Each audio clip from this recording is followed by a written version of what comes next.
Hi guys, welcome back to Man of Cricket. LSG versus DC. Rahul ఇటు వచ్చాడు, పంత్ అటు వెళ్ళాడు. ఎల్ఎస్జి ఓపెనింగ్ ఏంటి, ఎల్ఎస్జి బౌలర్స్ పరిస్థితి ఏంటి, అలాగే రాహుల్ బ్యాటింగ్ పొజిషన్ ఏంటి, బెస్ట్ ప్లేయింగ్ 11 ఏంటి, ఇరు జట్ల ప్లేయింగ్ 11, అలాగే మ్యాచ్అప్స్ ఎలా ఉన్నాయి, హెడ్ టు హెడ్ రికార్డ్స్ ఎలా ఉన్నాయో ఇన్ డీటెయిల్గా డిస్కస్ చేద్దాం. Let's get started. So first of all చూసుకుంటే పిచ్ వచ్చేసరికి Visakhapatnam. So it's like A batting Paradise. So last time కూడా మనకు ధోని ఒక 3 6 అక్కడ పంత్ దగ్గర ఫస్ట్ ఇన్నింగ్స్లో, అలాగే KKR 272 runs. So it's like A totally batting Paradise. So average score మనం అరౌండ్ 180-200 అలా ఎక్స్పెక్ట్ చేయొచ్చు. సో రీసెంట్ జరిగిన మ్యాచెస్ చూసుకుంటే DC versus KKR last year జరిగింది. సో అక్కడ కేకేఆర్ బ్యాట్ ఫస్ట్ చేసి 272 runs బోర్డు మీద పెట్టారు. సో ఢిల్లీ 166 అవుట్ అయింది. నెక్స్ట్ చూసుకుంటే 191, అలాగే 176, 171, 190, 179, 131. అలాగే చూసుకుంటే ఇక్కడ so every 208, 209, that is India, and 147, 151, 140, 134, 138. So see, like most of the times batting second on, so team toss గెలిచిన టీం చేజింగ్ చేసే ఛాన్సెస్ ఎక్కువగా ఉన్నాయి. అండ్ లుక్ అట్ నెక్స్ట్ చూసుకుంటే హెడ్ టు హెడ్ మ్యాచెస్ చూసుకుంటే ఇప్పుడు దాకా ఇరు జట్లు 5 times ఆడాయి. అందులో ఎల్ఎస్జి 3 times, అలాగే DC 2 times. Now we're talking about the playing 11. So playing 11 డీసీలో ఇష్యూస్ ఏం లేవు. సో స్ట్రైట్ అవే మనం చెప్పుకోవచ్చు.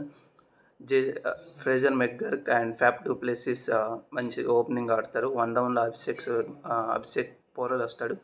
నెంబర్ 4లో కేఎల్ రాహుల్, ఎందుకంటే తను ఆల్రెడీ చెప్పాడు ఈ సీజన్లో మిడ్లో ఆడే మిడిల్ ఆర్డర్లో ఆడే ఛాన్సెస్ ఎక్కువగా ఉన్నాయి కాబట్టి. సో తను నెంబర్ 4లో వస్తాడు. నెంబర్ 5 ట్రిస్టన్ స్టబ్స్, అలాగే number 6 Ashutosh Sharma, number 7 Axar Patel, number 8 Mitchell Starc, number 9 Kuldeep Yadav, number 10 Natarajan, number 11 Mukesh Kumar. So ఇది వాళ్ళ స్టార్టింగ్ 11. సో ఇంపాక్ట్ ప్లేయర్గా ఐదర్ మోహిత్ శర్మ ఆర్ సమీర్ రిజ్వీలో ఎవరో ఒకరు, మోస్ట్లీ ఒకరు రావచ్చు. And look at the LSG lineup, there have multiple issues. So వాళ్ళ బౌలింగ్ యూనిట్ అంతా ఇంజూర్ అయి వెళ్ళిపోయింది. So every one, Avesh Khan కానీ, మోసిన్ ఖాన్ కానీ, అందరూ ఇంజురీ లిస్ట్లో ఉన్నారు. అర్షద్ ఖాన్ కానీ, so even Mayank Yadav, so వాళ్ళందరూ ఇంజురీ లిస్ట్లో ఉన్నారు. So now we're talking about the playing 11. So playing 11 చూసుకుంటే Aiden Markram and Mitchell Marsh open చేసే ఛాన్సెస్ ఎక్కువగా ఉన్నాయి. ఇఫ్ ఇన్ కేస్ ఎయిడెన్ మార్క్రమ్ను డ్రాప్ చేసి షమారీ జోసెఫ్ని తీసుకుని వస్తే అక్కడ అశ్విన్ కులకర్ణి ఆప్షన్ ఉంది. సో తను ఓపెనింగ్ పెట్టి మేబీ శబానీ జోసెఫ్ తెచ్చిన రావచ్చు, like if in case they are looking for the bowling. But most probably ఇదే వాళ్ళ playing 11. So Markram and Mitchell open చేస్తారు. 1 downలో Rishabh Pant and Pooran. Next చూసుకుంటే నెంబర్ 4లో పూరాన్, నెంబర్ 5లో ఆయుష్ బదోని, నెంబర్ 6లో డేవిడ్ మిల్లర్, నెంబర్ 7లో అబ్దుల్ సమద్, నెంబర్ 8లో షర్దుల్ ఠాకూర్, అండ్ నెంబర్ 9లో షబాజ్ అహ్మద్ ఉంటాడు. నెంబర్ 10లో రాజవర్ధన్ అంగీకర్ ఉంటాడు. అలాగే నెంబర్ 11లో రవి బిష్ణయ్. సో ఇంపాక్ట్ ప్లేయర్గా మోస్ట్లీ ప్రిన్స్ యాదవ్ ఉన్నాడు, అలాగే యువరాజ్ చౌదరి ఉన్నాడు. సో వాళ్ళిద్దరు, ఈవెన్ ఆకాష్ దీప్ కూడా ఉన్నాడు అనుకుంటా. సో వాళ్ళలో ఎవరో ఒకరు వచ్చే ఛాన్సెస్ మోస్ట్లీ ప్రిన్స్ యాదవ్ అనుకుంటున్నా. Let's see. ఇక్కడ చూసుకుంటే వీళ్ళకు చాలా బౌలింగ్ అనేది ఇన్స్టేబిలిటీ ఉంది. నెక్స్ట్ మ్యాచ్అప్స్ చూసుకున్నాం. సో మ్యాచ్అప్స్ చూసుకుంటే Tristan Stubbs versus Ravi Bishnoi.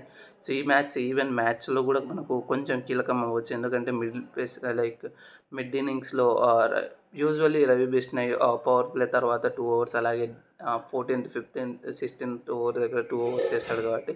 సో ఈ బ్యాటిల్ అనేది మనం చూడవచ్చు. అలాగే చూసుకుంటే 4 innings 1 time అవుట్ చేస్తాడు, అలాగే 19 balls 70. సో స్టబ్స్ అనేది బిష్ణయ్ కొంచెం స్ట్రగుల్ అవుతాడు. నెక్స్ట్ అశుతోష్ శర్మ వర్సెస్ బిష్ణయ్ కూడా ఈ కాంటెస్ట్ కూడా మనం చూడొచ్చు, ఎందుకంటే సేమ్ అశుతోష్ బ్యాటింగ్ ఆర్డర్ లేట్గా వస్తాడు కాబట్టి.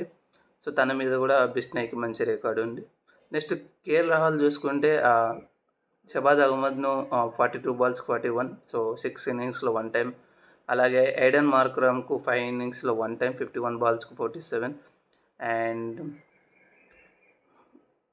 షర్దుల్ ఠాకూర్ను 40 balls 75. సో రన్స్ బాగా కొట్టాడు, అలాగే 2 టైమ్స్ అవుట్ అయ్యాడు. 6 ఇన్నింగ్స్లో 2 టైమ్స్ అవుట్ అయ్యాడు.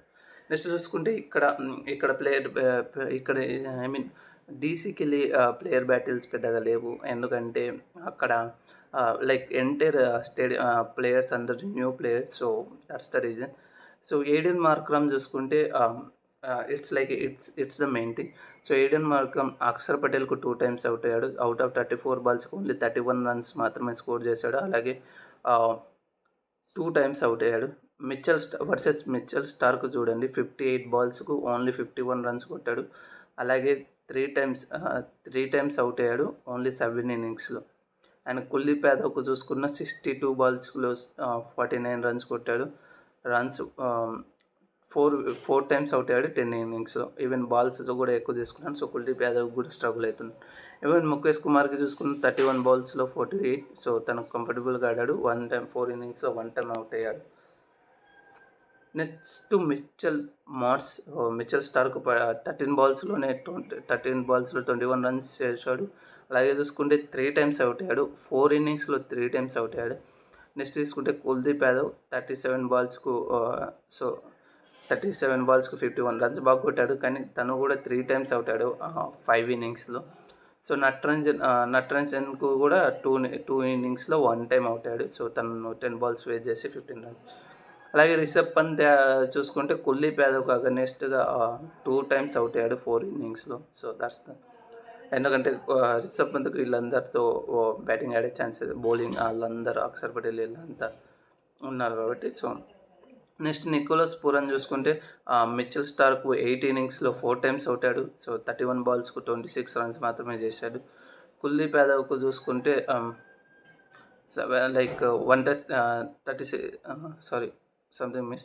సో కుల్దీప్ యాదవ్కు 7 టైమ్స్ అవుట్ అయ్యాడు 16 ఇన్నింగ్స్లో. అలాగే ముఖేష్ కుమార్కు 4 ఇన్నింగ్స్లో 2 టైమ్స్ అవుట్ అయ్యాడు. So పూరాన్ versus Mitchell Starc bottle బాగుంటుంది.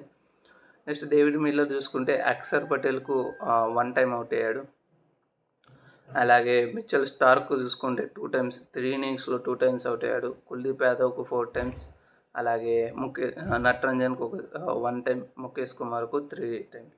సో ఓవరాల్గా ఈ బ్యాటిల్స్ చూసిన తర్వాత నా 5 బ్యాటిల్స్ వచ్చేసరికి Ravi Bishnoi versus first DC గురించి మాట్లాడుకుంటే, సో అక్కడ రవి బిష్నాయ్ వర్సెస్ స్టబ్స్ అనేది ఎలా ఉంటుంది. అలాగే షర్దుల్ ఠాకూర్ వర్సెస్ రాహుల్ అనే బ్యాటిల్, ఈ రెండు రాహుల్ అలాగే జేఎఫ్ఎం వర్సెస్ షర్దుల్ ఠాకూర్ అనేది ఈ రెండు బ్యాటిల్స్ బాగుంటాయి. ఇక్కడ చూసుకుంటే Starc versus both openers Mitchell Marsh and అలాగే ఏడెన్ మార్క్రమ్. అలాగే Kuldeep Yadav versus middle overs batsmen like Rishabh Pant, Nicholas Pooran. అలాగే డెత్లో చూసుకుంటే Mitchell Starc versus Nicholas Pooran and David Miller. So ఇది look at the batting pitch. So ఈజీగా JFM storm చూడొచ్చు. Like JFM storm చూసే chances ఎక్కువ ఉన్నాయి. ఈవెన్ పవర్ ప్లేలో 34 బాల్స్కు సవేర్ అరౌండ్ 35 బాల్స్కు 100 కొట్టాడు. సో సేమ్ రెప్లికేట్ చేయొచ్చు, ఎందుకంటే it's like A batting Paradise. So అది కాక ఇన్ఎక్స్పీరియన్స్డ్ బౌలింగ్ క్యాంపెయిన్ ఉంది ఎల్ఎస్జీ తరపున. So if DC bat first somewhere around 220-230 plus scores ఈజీగా చూడొచ్చు. Yeah, so that's all. So IPL భాగంగా 250 రూపీస్ కాంటెస్ట్ మనం డైలీ పెడుతున్నాం కదా. సో ఏం లేదు, ఇరు జట్ల నుంచి top batsmen and top bowler నుంచి పిక్ చేయాలి. సో ఈ మ్యాచ్ వచ్చేసరికి డీసీ ఫేవరెట్స్ ఉండి, అలాగే విన్నర్ కూడా డీసీనే. సో టాప్ బ్యాటర్స్ వచ్చేసరికి ఢిల్లీ నుంచి ఫ్యాఫ్ డు ప్లెసిస్, అలాగే wicket taker was Kuldeep Yadav, and LSG నుంచి top batter was Rishabh Pant and wicket taker was Ravi Bishnoi. That's all from this video. మీరు కూడా కమెంట్ చేయండి మీ ప్లేయింగ్ 11, అలాగే ఎవరు పర్ఫామ్ చేస్తారు లైక్ ఫ్యాఫ్ డు ఇట్లా టాప్ బౌలర్స్. సో ఎవరైతే కరెక్ట్ చేస్తారో వాళ్ళకి 250 rupees. That's from this video. మళ్ళీ వీడియోతో మళ్ళీ కలుద్దాం. Stay tune. Bye bye.